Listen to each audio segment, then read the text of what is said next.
Hi, I'm Gina Grant, and welcome to Women That Soar. It has always been my dream to interview incredible women with amazing stories who have overcome their trials and tribulations and triumphed to success. This show is about each woman's personal journey. It is about empowering and inspiring women to soar and celebrate the brilliance within. My first interview was with Thompson-Frenk. Marianne and I spent time at her office where she shared with me her passion for her philanthropic work throughout the world. Thank you, Marianne, for allowing me to tell your story. You know, from the moment that I met you, I was inspired. Here you are, this beautiful young lady, smart, intelligent, and tiny, and you're doing the most amazing things around the world. What has inspired you to take on the role that you have, and yet you're so humble? One of the things that helped me become aware of that was being adopted from Mexico as a very young child. I was only about 5 days old, and knowing that life could be very, very different. Yes. Life could mean, it could mean anything from begging on the street to working in the market, selling things, hoping that that would be enough to put on your table. Mm-hmm. Those kinds of circumstances are things that, for the most part, a lot of Americans don't have to face that kind of extreme poverty. Right. We take it for granted. Let's talk about the orphanage. Mm-hmm. When I say Father Wasson, what comes to mind? Gratitude. Extreme gratitude. Because, my story is that when I was down in Mexico, this amazing minister, he's Father William Wasson, and he just developed this line of orphanages that just went around the world. But what he would do is he would take a child in, whatever age they are. They'd work up until about the equivalent of 12th grade, just getting to be educated. Then they would give 3 to 4 years of service to the orphanage, in which they're helping to raise the other children. And then he got them all through college. And you're just in awe. Why that was so important in my life is because my parents were really wanting to adopt a child. Mm-hmm. And they came very close to adopting a pair of African-American twins in the 70s. They named them, they had the clothes, they did the bedrooms. And then just a few days before the adoption, they were told, sorry, you're not the right race. They're black and you're white. You can't have them. And this is the 70s, and that was just the mindset of the people. Mm-hmm. So they were just heartbroken. And so then they went back and they started trying to go through other ways to get adopt children. And they were told, you're too old, you're this, you're that. Right. And so finally they called Father William Wasson and said, can you please help us have, let us adopt one of your children? He said, we don't do that. We raise them. Sorry, I can't help you there. And so they went back, and they thought, okay, well, I guess it's not meant to be. They had pretty much given up. And then on May 14th in 1977, on Mother's Day at 7:11 a.m., they get a phone call. I was born, and so the priest called my parents and said, I think God has other plans. I think we got to make an exception. And the reason was because my family's business is 7-Eleven. Right. And so I got to be adopted because if it was 7-10, 7-12, any other time, I would not get to live this life, wear these clothes, have the education, meet my husband, have the means to be a philanthropist, anything. Right. I would be out there trying to be an artist selling, whatever trinkets I could in the market. Right. And that changed everything. So that moment in time has led you to be the woman that you are today. In many ways, because I cannot take any sense of entitlement. I cannot take any sense of, this is just mine to party with, Right. There's a sense of responsibility. This was passed on. Mimnazine, what is it? What is the foundation's core principles? Well, it really came out of growing up and seeing the world, being a globalized reality. Okay. One of the first sources of influence was my father saying, every child should read The Lexus and the Olive Tree. It should be required reading in order to leave high school, because this is your reality. And I didn't quite understand it, as a high school. But as I got older, I went, wow, he's right. We were so interconnected.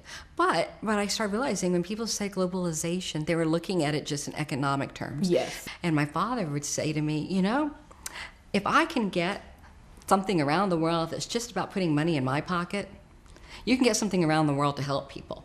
Interesting. You can do this. Right. You know, with Skype, with Facebook, we now have projects that we've done in Rwanda, Mauritania, Tanzania, Australia, Vietnam, Malaysia, Guatemala, Mexico, about 10 different Native American tribes in the United States. So you guys are really making a global impact around Europe, the world. yes. And now we've just started our first international chapter in Japan. I mean, it's been a whirlwind. It's really taken my breath away. That is wonderful. What advice could you give to a young woman that is up and coming? She's going to become a woman who soars.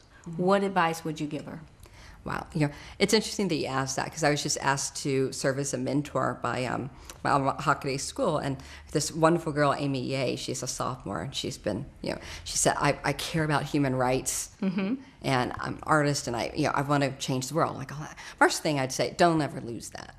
You know, a lot of people grow up and they feel jaded. They go, well, I've struggled and I've tried to make this work, and then you get up and you say, well, what's the reality? And right. The reality is every decision we make.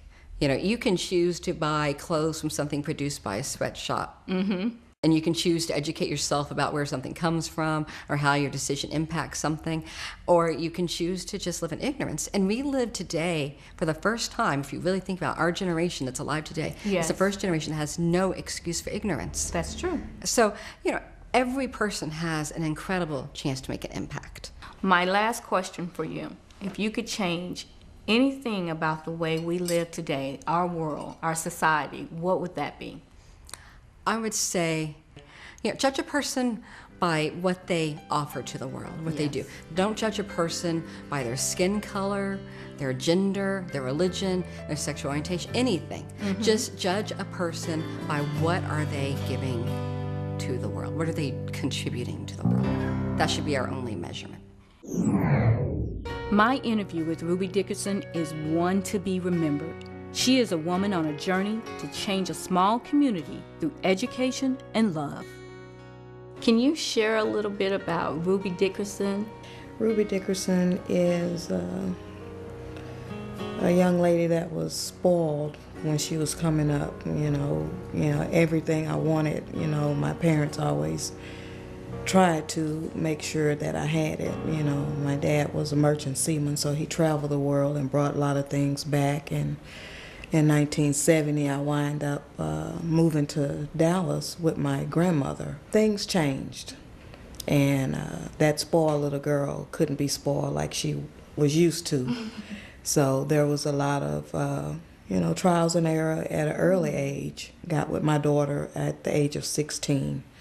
And I had to drop out of school. And then when my mom passed in 2003, I decided to go back to school because she always wanted me to, do something with my life. And I was like, what better time to go back to school? So I went back to school and I received my GED. And congratulations. And thank you. And from there, I went on to becoming a full-time student at Cedar Valley College. Now, you said you went back to school because it was important for you to get your education, to get your GED because of your grandmother. But what part of that was a real important factor for Ruby, for you yourself, to get your degree? I needed to accomplish something positive. And that's what I went back to do. I wanted to get my education. I always wanted to go to college, and it's like, I can do this, and I did that. So it's Marianne Thompson-Frenk who inspired you.